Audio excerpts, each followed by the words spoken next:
This is bad news for President Trump.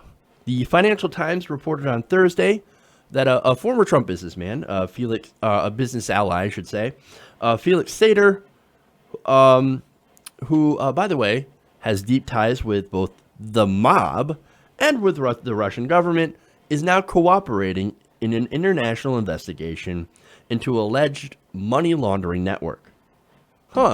Again, we have another story of somebody connected with Trump and the mob and the Russians, and I should say the Russian government, and money laundering. Interesting. Now, look, as I said, Sater has a bit of a history of laundering money for prominent families in Eastern Europe through Trump properties. So, not only that, but of course, Sater has a long history of outing former close associates in order to get out of charges.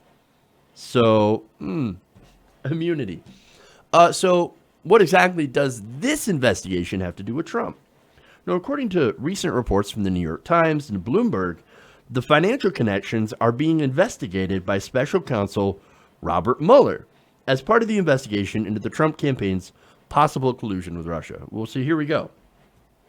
So here we have a former business partner to the president who has laundered money through Trump properties. He's been caught, now cooperating in another money laundering probe. And to make it worse for Trump, again, Mueller is looking into these financial ties. So here we go. Now, let me give you some information, some background about who Felix Sater is. Now, Sater, again, was not just a former business associate of Trump, but he happens to be a rather unsavory character. Now, this is going to sound like a plot from a movie, I swear. He was involved in a bar fight where he took the stem of a martini glass and stabbed somebody in the face. Yeah. That, again, you see that shit in the movie, right? He's an unsavory character. This is not a good person, okay? Very, very bad. Very unsavory people.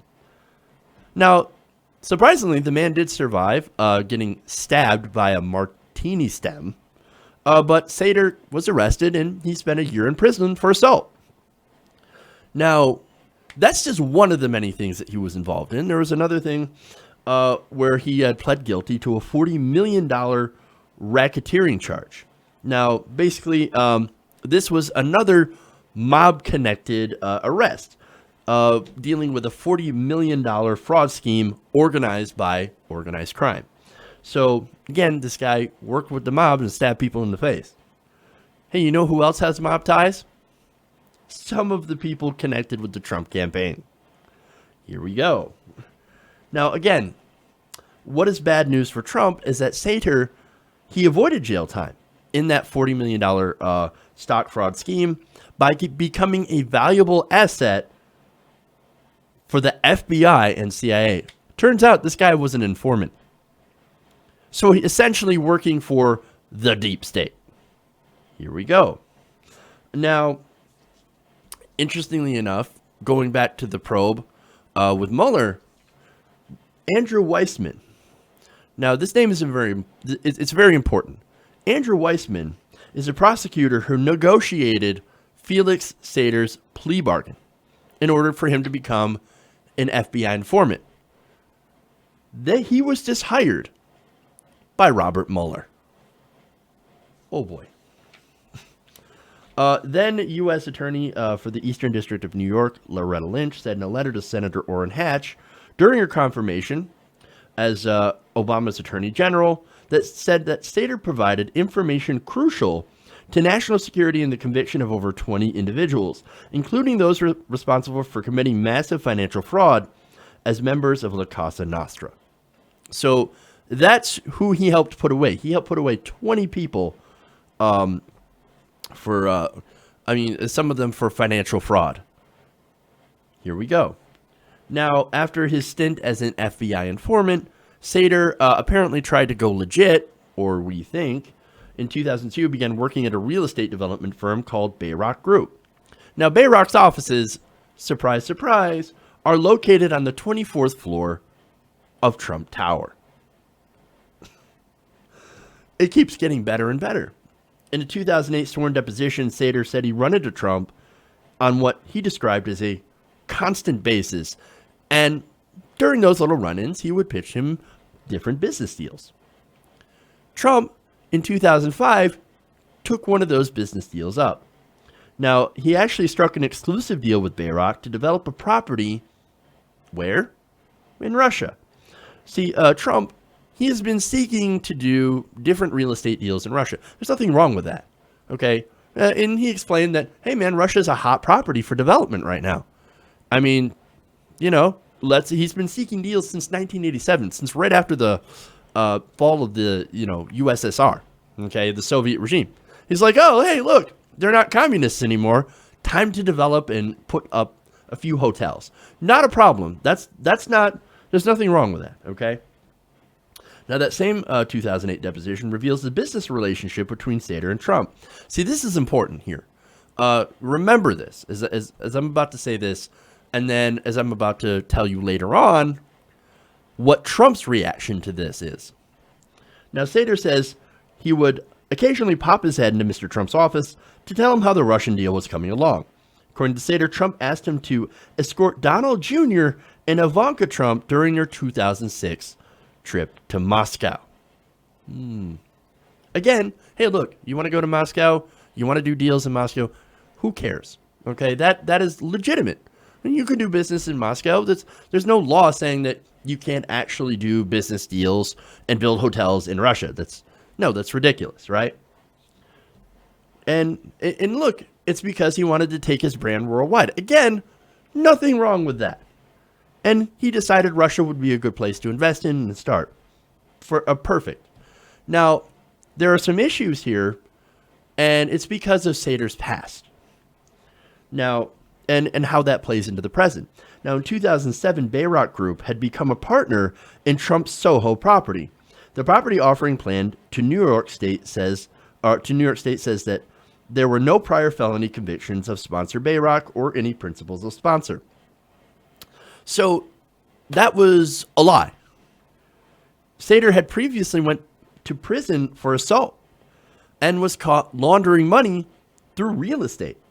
And he may have been even using his expertise to help Bayrock launder money while working alongside of Donald Trump. Now, we don't know if Donald Trump was actually in there helping to launder money, but they were in the middle of these business deals. In fact, in a series of interviews and a lawsuit, a former Bayrock insider named Jody Chris claims that he eventually departed from the firm because he became convinced that Bayrock was actually a front for money laundering. Chris had sued Bayrock, alleging that in addition to laundering money, the Bayrock team also skimmed cash from the operation, dodged taxes, and cheated him out of millions of dollars. So that's what they're alleging. Bayrock obviously says, oh, no, that's 100% lies. Sater says 100% lies. Not true at all. Not true at all. Well, given Sater's past, again, that's highly dubious, the statements, especially since real estate is very easy to launder money through. And we've seen that before. Now, when it comes to both Sater and Trump, they had a business relationship, but it began to fall through starting in December of 2007. Now, the New York Times in that year had ran an article unearthing Sater's criminal history. 2 years later, Trump happened to have been deposed in a lawsuit. Now, in that deposition, he stated multiple times that he had very little interaction with Sater. Despite this admission, he didn't even know me. I had very little interaction. I didn't really know this guy, who is this guy? I don't know who this is. This is a guy who popped his head into your office and took your kids out to Russia. You don't remember who he is? And not only that, but Sater carried around a business card that read that he was a senior advisor in the Trump organization. Come on, man. How much more obvious does it have to be? But hey, man, who do you believe? Do you believe a serial liar or a criminal turned mob informant? I don't know. You decide. I mean, I know what I believe. Now, Trump stated repeatedly afterwards that he didn't know who Sater was and denied any meaningful relationship.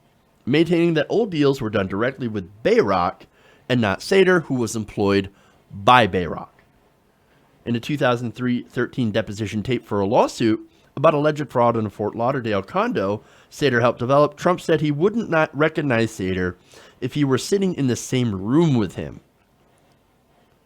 Again, I think that's an obvious lie. He's done this before. He said this before. And in a 2013 deposition tape for a lawsuit about alleged fraud, in a 2013 BBC Panorama interview about why Trump remained in a deal with Sater, considering his past with the mafia, Trump simply walked off set. So they were having this interview, and they asked him, hey, do you know this guy? No, I don't know this guy. I'm gone. Thank you. So, and again, look, there's a reason not to believe Trump, because he's a serial liar. But not only that, but he's done this before. How many times has he thrown people under the bus? For example, Paul Manafort, where he was like, oh, I didn't really know Paul Manafort all that well. I mean, he's a nice guy. Seems like a good guy, but he had a very limited role in my campaign. Did he? He was your campaign chairman. You can't really be a campaign chair and have a limited role. Just saying. Or what about Carter Page? Now, Carter Page was a foreign policy advisor in the Trump campaign. And, of course, he had traveled multiple times to Russia, met with the Russian ambassador Sergei Kislyak, and often spoke favorably of the Russian government and called for warmer U.S.-Russia relations. Look, I don't have a problem with warmer U.S.-Russian relations. I would hope that we have warm relations with most countries. Because, again, I'm a pacifist. I'm not interested in going to war. And I would like to get along with my neighbors. But nonetheless, going back to Carter Page, as soon as reports came out in September of 2016 that investigators were looking into Page's potential ties to the Russian government, the Trump campaign distanced themselves from Page. Kellyanne Conway had appeared in CNN and said that he was certainly not involved in the campaign she was running. But wait, he was your foreign policy advisor. He was involved in the campaign. No, he wasn't involved. We barely knew him. Oh, here you go, onto the bus. You feel that? Yeah, that's 4 tires. Right in your back. Now, also in late September, Page announced that he would be taking a leave of absence from the campaign. Apparently the campaign that he was not involved in. Certainly not involved in. Very, very strange. No, he threw you under the bus. Just like he throws everyone under the bus if they get him in trouble. This is a pattern. Oh, I barely know you. Or then, of course, when it comes to this Sater guy, I didn't know he was a criminal. I don't even really know him. He popped in your office and took your kids to Russia. Pff, don't know him. Sorry, couldn't tell you. I didn't know he was not an honest man. Golly gee. You know what? It just turns out I keep getting mixed up with the wrong kind of people that I barely know. Either he's an idiot and he's easily duped into doing business with the worst kind of people, or he likes doing business with the worst kind of people because he is one of the worst kind of people.